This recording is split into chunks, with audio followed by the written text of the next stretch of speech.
And he'll make a brief trip to see British troops in Basra, becoming the first foreign leader to go to Iraq since the war. So what about the reason for the war, biological and chemical weapons? In Washington last night, the US Defense Secretary tried to explain why they've not yet been found. How could that be? Well, it could be because it's hard to find things in a country that's determined not to have you find them. American investigators continue to search for weapons, but speaking off camera, Mr. Rumsfeld said they may have been destroyed already, the closest he's come to admitting that they may never be found. Before the war, we were told there were large stockpiles, including, you'll remember, 1.5 tons of VX chemicals developed by Saddam Hussein and 10,000 litres of weaponized anthrax. The strength of the Iraqi forces was always overestimated by America. Their anti-aircraft defences were antiquated bits of equipment more resembling agricultural machinery. And when I was with American troops, so-called Republican Guard positions opposite them turned out to be abandoned vehicles which had not moved for years. America faced a phantom army for the most part. If the biological and chemical threat was similarly overestimated, then that has more wide-reaching consequences, since it undermines the legal reason for the war. David Loyne, BBC News. Well, the former British Cabinet Minister Robin Cook resigned from Tony Blair's government because he challenged the intelligence claims about weapons of mass destruction. He says the evidence increasingly is that his view at the time was right. We were told before the war that the war was necessary in order to disarm weapons of mass destruction, and nobody told us that more often than Donald Rumsfeld. Personally, it's very difficult to credit his claim that Saddam may have destroyed the weapons immediately before the conflict. Very odd that he would destroy weapons just when he knows he's about to be attacked. The reality is, if he didn't have them before he was attacked, he probably didn't have them for some time before he was attacked. And I think it's now the case that Donald Rumsfeld's having great difficulty justifying the basis for the war on which he was so keen, namely that it was necessary to disarm Saddam. We've been there for 2 months. We've not yet found any weapons to disarm. Robin Cook. Well, let's now look at the issue of Iran as well, which is part of this matrix at the moment. Joining me now is Nazanin Ansari, a journalist with the London-based Iranian weekly publication Kayan. Welcome to BBC World. What's your reading of what is now happening, particularly this very strong pressure once again from Washington? Well, the truth is that the Iranian government has been supporting elements of the Iraqi opposition and has been fomenting trouble in Iraq against the coalition forces because they are afraid. Is there evidence of that? Is there clear evidence of that? Oh, definitely. There have been Revolutionary Guards units operating inside Iraq, and we've had Mr. Bagher Hakim, the Syrian leader, the Iraqi leader that was in Iran before, has moved to Iraq, and then there are also the Sadriyuns and other Shiites that have been close to the Iranian government, the Islamic government in Iran, not the Iranian people, but the Islamic government in Iran. And of course, the Islamic government in Iran at the moment is very scared that looking to Iraq, looking to Afghanistan, and seeing the emergence of democracy, how it can undermine its own power base inside Iran as well. Well, how are these warnings, this is the latest of many from Washington, how are these warnings now being read and reacted to in Tehran? Well, as far as the situation inside Iran is concerned, in the past week, more than 120 parliamentarians wrote a letter to Mr. Khamenei and telling him that if he does not heed the voice of freedom and democracy in Iran, the same fate that happened to the Taliban and Saddam will happen to the Islamic regime in Iran. And the letter was only allowed to be on the net for 2 hours. It was removed, but it has made a lot of noise inside Iran, and apparently 13 members of parliament have resigned, according to reports today. Well, how is Tehran viewing, though, these words of warning from America, given that there were similar warnings over many months before what happened in Iraq? Definitely, they're taking it very seriously. They've been taking it seriously to the extent that even conservative clerics and those hardline clerics have been asking to meet with the U.S. officials. We've had meetings, one in Geneva and the next one in Athens. But they appear to have gone into the dirt, these meetings. Well, yes, they say it has gone to the dirt, but the contacts are still, apparently, they're continuing. Right, well, Nazanin Ansari, thanks very much indeed for joining us here on BBC World. Now to Morocco, where the authorities have said that one of the leading suspects in this month's Casablanca bombings has died in custody. Abdelhak Mousabet was arrested on Monday in the central city of Fez. The state prosecutor said that Mr. Mousabet died from chronic heart and liver disease. He's alleged to have been the leader of the group of suicide bombers which killed more than 40 people in a series of attacks on targets which included a Jewish cultural center and a Spanish restaurant. The human rights organization Amnesty International says governments are using the war on terror as an excuse to abuse human rights. The organization's annual report out today says the response to September the 11th attacks made the world more dangerous by curtailing human rights and shielding governments from scrutiny. Amnesty International claims the war on terror is being used as an excuse to trample on human rights. It says that despite the huge sums being spent on security, people around the world are feeling more insecure than at any time since the end of the Cold War. In particular, it attacks the United States for holding more than 600 people without trial in Guantanamo Bay. It wants them charged or released immediately. Britain too is condemned for keeping 11 foreign terrorist suspects locked up in high-security jails, again without being charged. Amnesty says these are inhuman or degrading conditions. Around the world, governments, particularly repressive regimes, have used the war against terrorism as a license to intensify their repression of political opponents, of dissidents in China, in Egypt, in Philippines. Around the world, we see a rolling back of civil liberties in a way that we have never seen before. Today's report also highlights what it calls the forgotten victims of human rights abuses in countries beyond the media spotlight. And it says that in Afghanistan, millions of people still face an uncertain future because of a lack of long-term investment and the failure to create a functioning legal and judicial system that respects human rights. It warns there's a very real risk that Iraq will face similar problems. Andy Tai, BBC News. A Russian-built helicopter carrying 9 people has crashed just outside the perimeter of Everest Base Camp. Of the 9 people on board, 2 were killed, all Nepali crew members. The accident happened on the 5th day of celebrations to mark the conquest of Mount Everest by Tenzing Norgay and Sir Edmund Hillary. The helicopter was coming in to pick up a group of climbers. In order to land, it had to circle over base camp.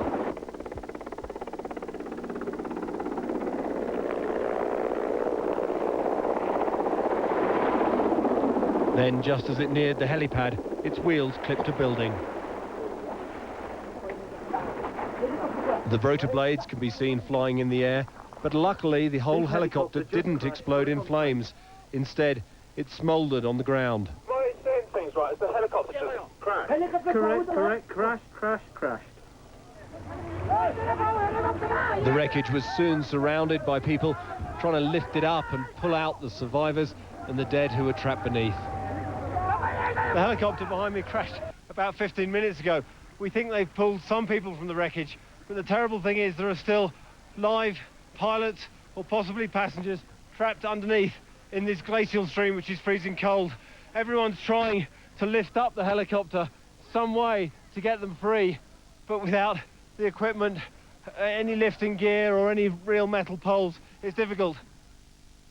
Tenzing Sherpa saw the accident itself. Because they're trying to land, but near the edge, there one of the small houses and the little stone and the backside the wheel. First, the wheels break and they come down and the couples and they crash down there. So the wheels caught a house? Yeah. The dead and injured were then flown out in a Nepali Army helicopter. Tom Heap, BBC News, Everest Base Camp. In business after the break, the massive losses now facing the European airline industry. The euro begins to slip again, plus how the Chinese government used films and flags to try to suppress public anger over the SARS crisis. Stay tuned.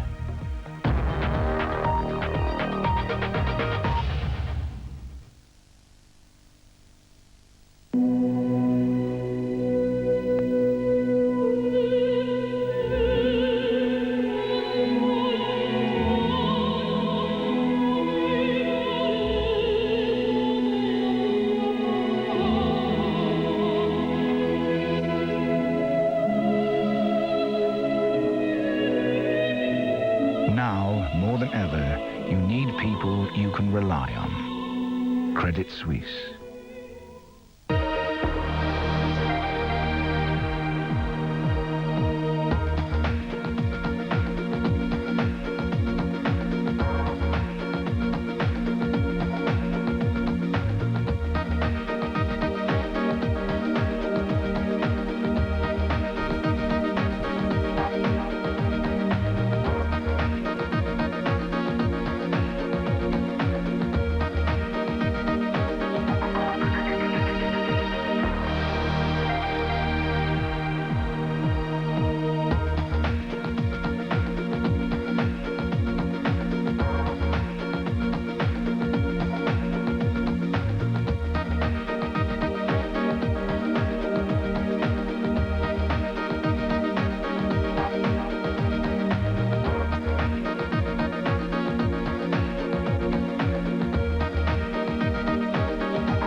Welcome back from me, Nick Gowing, to BBC World. The main headlines at this hour. Iranian leaders warn the United States to stop threatening their country. And President Khatami says Iraq will decide its own future. Amnesty International says governments are using the war on terror as an excuse to abuse human rights. It's been confirmed President Bush will hold 2 summits on the Middle East peace roadmap next week. One will be with Arab leaders in Egypt and another in Jordan with King Abdullah. A US spokesman said President Bush would be joined in Jordan by the Israelis and Palestinian prime ministers. Let's now get a view from both the Middle East and from Washington. First to Rob Watson, our correspondent there. Rob, this is President Bush finally putting not just a small toe, but both feet into the Middle East roadmap problem. Absolutely. The scene has been set by the White House for the most direct involvement to date by President Bush in the search for Middle East peace. And I think it reflects what the White House is saying, that what they see as a hopeful moment in the Middle East. They genuinely believe that this could be a moment where the Palestinians and the Israelis, exhausted by conflict, could be brought together and made to come to a peaceful arrangement. Rob, this must be an enormous risk, though. Summits tend only to work when they've been well prepared. Remember President Clinton going to Sharm el-Sheikh? The whole thing virtually blew up in his face politically. It is a risk, but don't forget that some of that preparation has been going on behind the scenes. Colin Powell has visited the region. The Israelis have been visiting here at some levels. This isn't something that's come completely out of the blue. President Bush is somewhat risk-averse. I don't think you should see this as being quite as spontaneous as perhaps it appears. All right, let's go to James Reynolds, our correspondent in Jerusalem. James, no sign of Ariel Sharon going to Washington, so the president comes to see him. But in Jordan, which way does it look this is moving? I think it looks as though it's moving forward at the moment. Certainly for the Israeli and the Palestinian prime ministers, essentially, when the US president comes calling, it's best to go along with the summit. We've had positive words from each side in the news that the summit will be held, but I think there's an important thing here, which is when US Secretary of State Colin Powell came recently, he really didn't get what he wanted. So I'm sure there will be a lot of preparations behind the scenes to ensure that the US president has something to show at the end of the summit. James, the same question to you, though, about the danger of summits being announced so rapidly, just a few days before they take place. The danger of over-expectations and not enough agreements already in place. Exactly. I think the groundwork is carrying on at the moment, and I think it may continue in the next few days with one key event, a second face-to-face meeting between the Israeli and the Palestinian prime ministers. I'm sure they will be under a lot of pressure to get some sort of tentative agreement on the opening stages of the roadmap so that when they do meet the US president, there is some sort of visible progress for the outside world to see. James, thanks. Briefly, Rob, a lot of instant reading probably for President Bush to do, given that he hasn't really been involved in any way in any of the detail up to now. And I don't think that's going to be the president's approach. He's not going to do what President Clinton did, which was to go over the maps in minute detail of which side may have to give away which bit of territory. That's not the way he's going to do it. He's going to be leading from the bigger picture, if you like, saying we know what we want. We want a two-state solution. We're going to kick both sides down the road, as Colin Powell has put it. And I think that's what you're going to see, prodding from the president, trying for him to get both sides to see the big picture, but not going over little maps and the fine detail. All right, Rob, thanks for joining us from Washington. Rob Watson there, and James Reynolds in Jerusalem, here on BBC World. Now, the slightly dipping euro and Aaron Hazelhurst. That's right. Thanks a lot, Nick. OK, let's talk about those currencies. And the euro has slipped back. It's a few points, but it's still at very high levels against the dollar. You may remember on Tuesday, the single currency hit an all-time high against the greenback. Now, the euro surged through the $1.19 mark, and the strong currency certainly making life more difficult for Europe's exporters. Meanwhile, manufacturers' confidence in France has remained at a 14-month low in May, and the European Central Bank is now widely expected to try to offset the impact of the euro's rise by cutting interest rates at its next council meeting on the 5th of June. And in Europe, still in Europe, I should say, news out on the battered European airline sector. The Brussels-based European Airlines Association announced this Wednesday that European Airlines losses will widen to as much as $2.5 billion in 2003, certainly as the war in Iraq, the spread of SARS and a slowing economy dissuade people from flying. Now, according to IATA, now that's the International Air Transport Association, which represents 270 air carriers, they say the world's airlines will lose $10 billion this year, with global air traffic falling 18.5% in April. In Ireland, unemployment in that country rose to 4.6% in the first quarter of the year. That's compared to 4.4% a year earlier. Certainly as the global slowdown takes its toll, unemployment is forecast to reach 5.5% next year. From high, certainly in the 1980s, unemployment fell to very low levels in the late 1990s in the Celtic Tiger boom, when Ireland even had to import workers. Let's go and take a look at those markets. The US market's up at present, certainly boosted by optimism that growth there will accelerate, thus certainly boosting those corporate profits. Now, investors, we have to say, trading cautiously, though, following that sluggish durable goods report. Now, orders to the US factories for big-ticket goods, washing machines, fridges, cars, etc., they fell by 2.4% in April. That's from the month before, when they rose by 1.4%. Now, the decline, we have to say, was the largest since September and was deeper than the 1% drop analysts were expecting. Gaining, though, is Costco Wholesale, Toll Brothers, and Krispy Kreme Donuts, all seeing some nice gains. Quick look at Europe. If the board flicks over, there we come. Now, certainly have been climbing all Wednesday, again on the back of that those reports from the US, led by Nokia and AXA. Again, all on US optimism there. Roche Holding also doing well after winning an EU approval for its HIV drug. And that's it, Nick. Cream Donuts Cream gaining Donuts, financial good. weight. Aaron, thank you very much. Thanks, Nick. Russia has confirmed its first case of SARS on the border with China. The man diagnosed as suffering from SARS was in Blagoveshchensk on the Amur River, which forms the frontier with China, where the disease has killed hundreds and infected thousands. Well, the Chinese government's efforts to cover up the SARS epidemic has been likened to the former Soviet Union's management of the Chernobyl nuclear disaster 15 years ago. In both cases, public confidence was shattered by state handling of a major public health threat. So has this made the Chinese government reconsider its policy? Here's Rupert Wingfield-Hayes in Beijing. The corridors of Long Mei's apartment building are haunted by SARS. In early April, behind this door, her neighbors suddenly began falling ill. Within a week, 2 of them were dead. A few days later, her own husband fell ill. When I learned my husband had SARS, I didn't believe it. And the health minister on TV said there were only 5 cases in Beijing, but there were more than that in my building alone. It's not just the likes of Long Mei who were angered by the way the Chinese government covered up the extent of the SARS outbreak. Here in Beijing, the streets were literally deserted for 2 weeks as the city's population fled home and locked the door. The government was suddenly confronted by widespread popular anger. Faced with this serious crisis of confidence, how has the Chinese government responded? As only a one-party state can, with mass propaganda. The Communist Party has declared war on SARS. Its senior leaders are shown nightly on television news, visiting the front lines in this new war. This is not new, this is old. We're seeing this in a similar respect in the new leadership at press conferences, forthright, outspoken, speaking frankly. But that's not structural change. That's not political change. That's all propaganda. I don't think we're seeing in this leadership a recognition that their system is at fault. In place of reform, the Communist Party is turning to another tried and tested formula: nationalism. Here on the Great Wall outside Beijing, the fight against SARS is being turned into a patriotic campaign.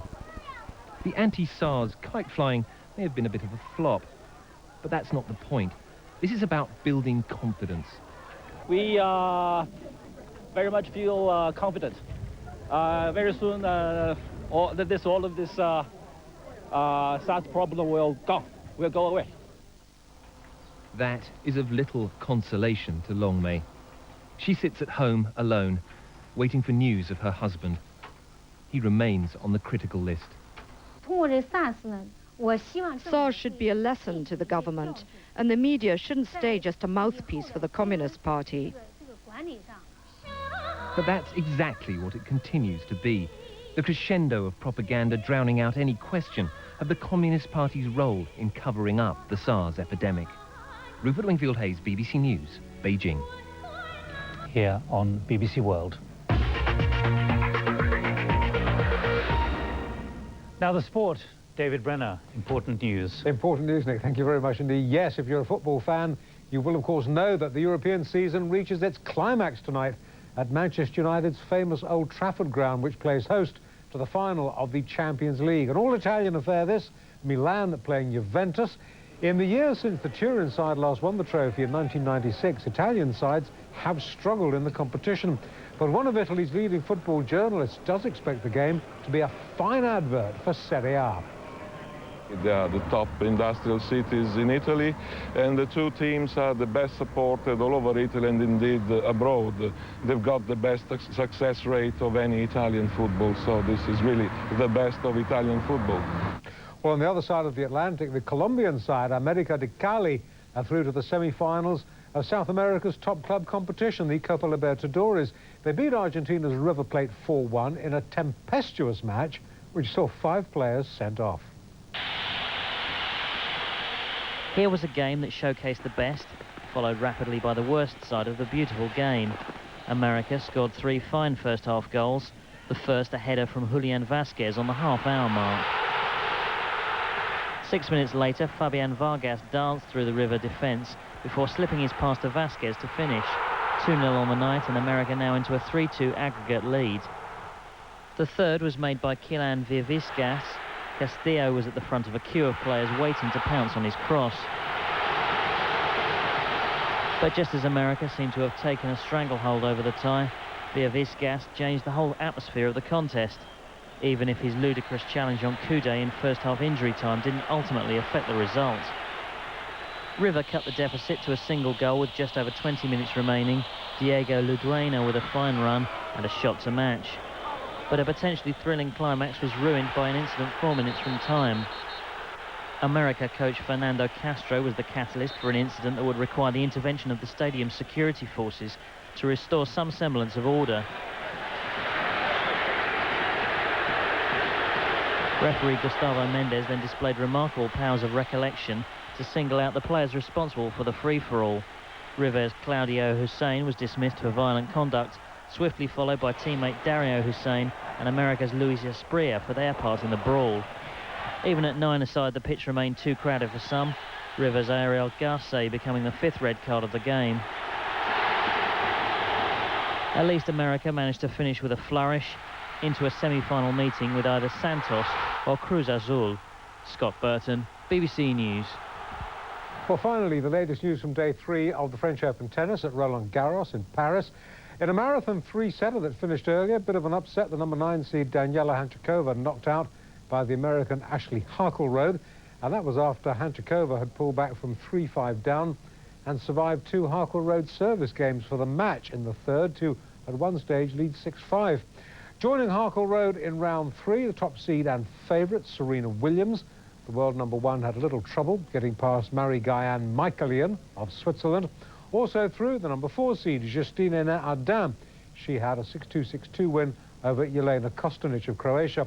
But the day's other big surprise came in the men's singles. The unseeded Brazilian Flavio Serreta beat the former champion Yevgeny Kafelnikov in 5 sets. The Russian seeded 17, winner here in 1996, but not this year. Nick. David, thanks for that. Now, as I leave you, some news coming in, reported by the Al Jazeera television station in Qatar, that 4 American servicemen, military servicemen, have been killed when a helicopter was shot down in Al Buasa, which is in the Al Anbar Governorate. We have no confirmation yet from Central Command in Qatar. That's it from me, Nick Gowing. Bye-bye.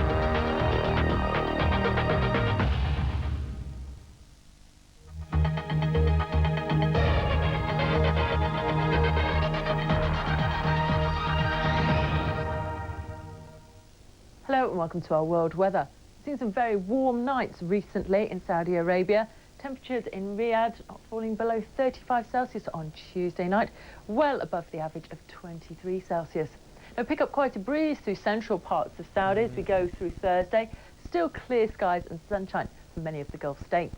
We've also got clear skies across much of India, just a dark area of cloud in the north of the Bay of Bengal, a more speckly, showery cloud just beginning to form in the southeast of the Arabian Sea, the first hints that the monsoon is on its way.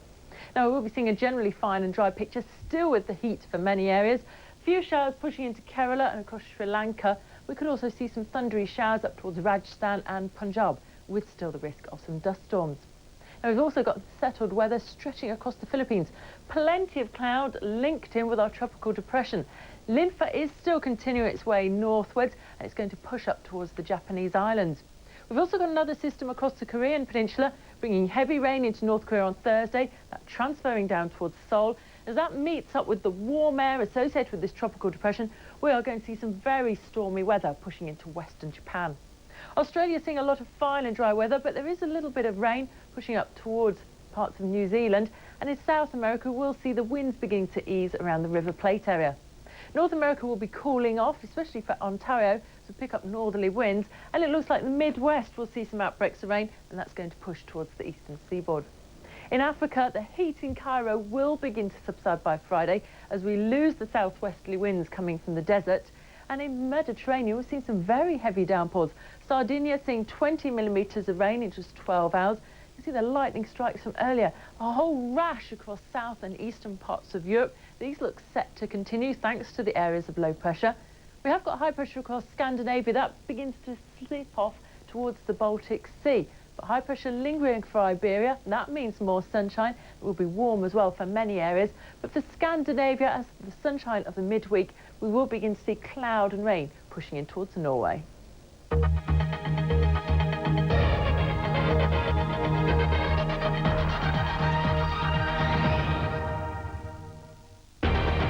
Next on BBC World, Heart Talk.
Fast Track in 1 hour on BBC World.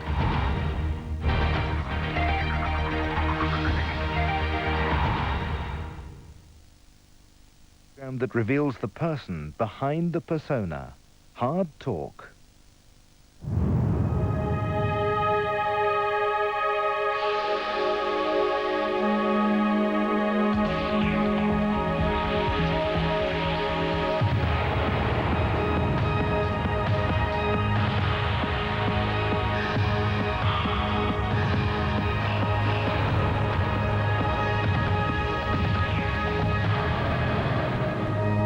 Africa is losing the war against poverty. Almost half the continent's population live in desperate circumstances, exacerbated by war, drought and AIDS. 2 years ago, the British Prime Minister called it a scar on the conscience of the world. But as the leaders of the world's wealthiest nations meet next month in France, will poverty in Africa be top of their agenda? Or is it down to African nations to sort out their own problems? My guest today is a minister in the Namibian government.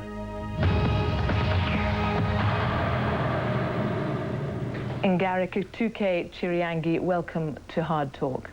Do you think Africa can sort out its own problems? Thank you very much. Yes, sure. It can not only, but it should solve its own problems. I think we must get away from being given handouts all the time and getting into the vicious poverty. Time has come that we should be partner with those rich nations in determining our own fate and developing our continent. I think we cannot be all the time without any limit depend on the handouts from rich nations. So we would rather like to have people to help us to overcome the poverty through our own efforts. The structure that's being set up for Africans to solve African problems is NEPAD. Can it work? Yes. I think NEPAD is a new look at the partnership with Africa. Hitherto, countries were given, loans and handouts and things like that, but we were never being partners in our own development of our continent. NEPAD, I think, has got a different outlook altogether. So those who are helping us as partners in the struggle against poverty, disease in the continent. So it's better for us to develop self-confidence. But it's more than just poverty and disease, isn't it? I mean, it's also ensuring that there are true democracies, that human rights are not affected. Those are the things that are also meant to be covered by NEPAD. Well, you cannot have all these things unless you have got good governance, you have got democracy, people must feel free. So all these things are hinged on the good governance, and you cannot run away from that. That's why you find that there were military coups, undemocratic governments that don't have any interest of the people at heart. So, and as long as that is perpetuated, there will be no development. And is the way to stop that by this process of peer review, the peer review mechanism as it's called? Well, that's still being discussed. I'm not sure whether that is feasible or not, because, you are dealing with, so to say, sovereign states. And who judges whom? That's a question must be asked. How do you interfere? As long as there is a mechanism through which we can develop as partners, but equal partners. So, but as you've just said, somebody's got to guard against corruption. It ought to be other African countries. And so surely the peer review mechanism is the way to do that. Well, I'm not sure, because there is, maybe, but there is no historic factors that it was tested elsewhere and it worked. So, but if we put mechanisms in place in order to arrest these situations where corruption is can be suppressed, military coups can be suppressed, democracy can be flourishing through the mechanisms set by the Africans themselves for the Africa. But there is no precedent anyway, so you're not going to find a historical precedent. You're not going to find an example of something before, so it has to be new by its very nature of what you're trying to do.